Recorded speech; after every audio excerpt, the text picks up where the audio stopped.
Bismillahirrahmanirrahim. Today we will have case quiz number 102. Case data: 47 years old white right-handed male, complaining of abrupt onset of left leg numbness while he was at work. He walked around to try to restore circulation when it suddenly became paralyzed and noticed his left arm and leg began to contract rhythmically and involuntarily. So involuntary movement and numbness with paralysis, sudden onset, with no eye deviation, face involvement, or loss of consciousness. Movement stopped at the time of arrival to the hospital, few minutes later, with no history of seizures or stroke. Past medical history was significant for migraine headaches, sinus allergy, chronic uveitis, and parathyroidectomy. He had an episode of severe uveitis at age of 8 with bilateral eye redness and soreness, and was treated with steroid and cytoxan or endoxan cyclophosphamide. His medications were oxymetazoline nasal spray for nasal congestion and daily prednisolone eye drops.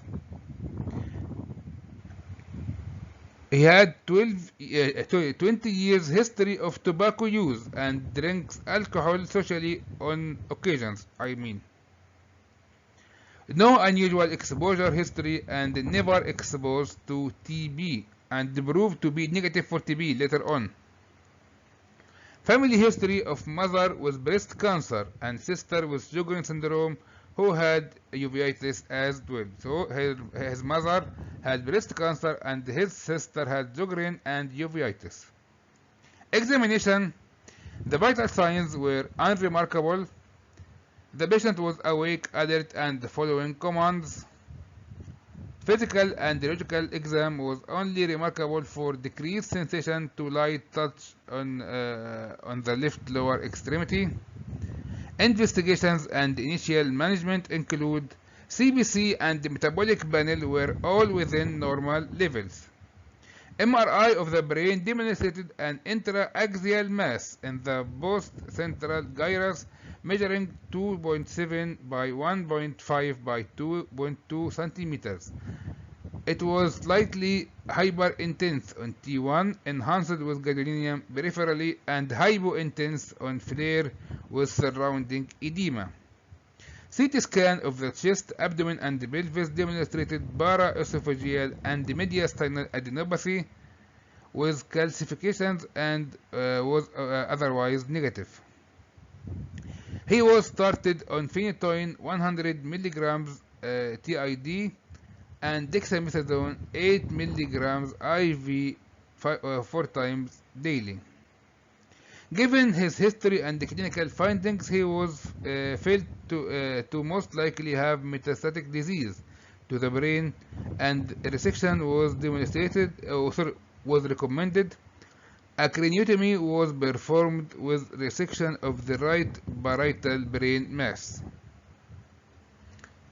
Histological examination of the resected specimen show cerebral gray and white matter. At the gray-white matter junction, multiple non-caseating granulomas were identified. The adjacent gray and white matter showed reactive gliosis, but no evidence of neoplastic process was noted. Scattered blood vessels with perivascular lymphocytes were also present, including the leptomeninges.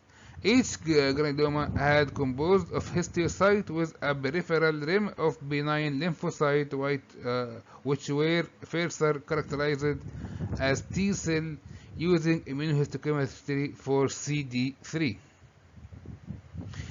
Because of the presence of perivascular lymphocytic cuffing, vasculitis of the CNS was considered. However, it was ruled out by the absence of fibrinoid necrosis.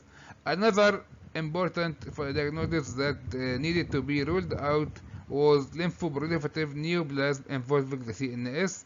while angiocentric lymphocytic infiltrate is a common finding in lymphoma of CNS. The lymphocyte looked cytologically normal, and the flow cytometry showed no clonal lymphocytic population, so cancer is also excluded, and TB, I said before, was excluded from the start.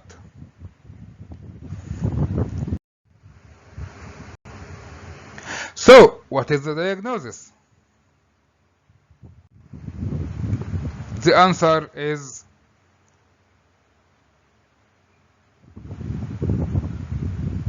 neurosarcoidosis. Neurosarcoidosis or sarcoidosis of the CNS.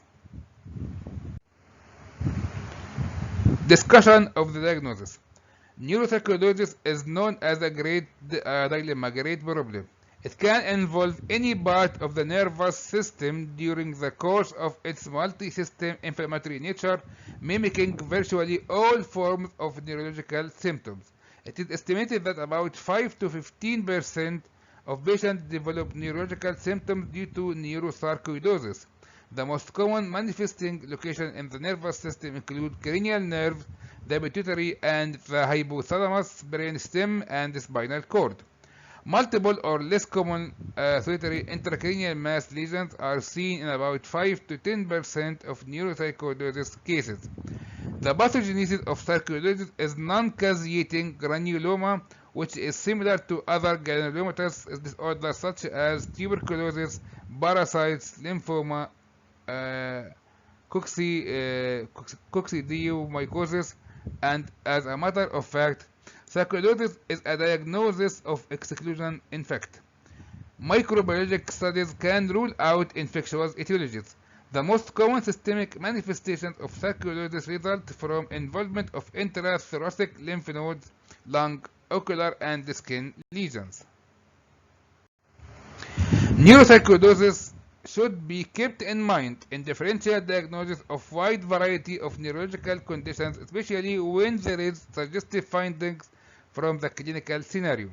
In our case, we initially thought the nature of solitary intracranial space occupying lesion in a 47-year-old Caucasian man with brain neoplasm, most likely metastasis, glioma, or lymphoma. However, upon reviewing his past medical history, the possibility of neurosarcoidosis was very likely. Pulmonary and intrathoracic lymph node involvement can be seen in more than 90% of patients with sarcoidosis. The most common symptoms are cough and some respiratory difficulties due to interstitial lung disease, which were noted in our patient too, but was attributed to and treated as allergy symptoms. It is reported that about 23 to 26% of patients with sarcoidosis develop uveitis during its course, as in our case, and 2 to 10% of patients with uveitis had sarcoidosis. So if you see sarcoidosis, search for the eye, and if you see uveitis, search for sarcoidosis as well. Other forms of ocular involvement, such as keratoconjunctivitis sicca, very similar to Sjogren's syndrome, or even secondary cataract, have also been reported in the literature. Hypercalcemia and nephrolithiasis can complicate sarcoidosis. The incidence of hypercalcemia range from 2 to 60%, depending on the number of variables such as exposure to sunlight, genetics, dietary calcium, and skin color. Hypercalciuria occur more frequently than hypercalcemia. Although our case had a history of parathyroidectomy in the past, and his hypercalcemia and renal stone disease were attributed to his hyperparathyroidism, we didn't find any imaging documentation in his medical record suggesting that sarcoidosis might have contributed to the hypercalcemic state. Sarcoidosis is more frequently seen in African Americans, Irish, and Scandinavian descendants.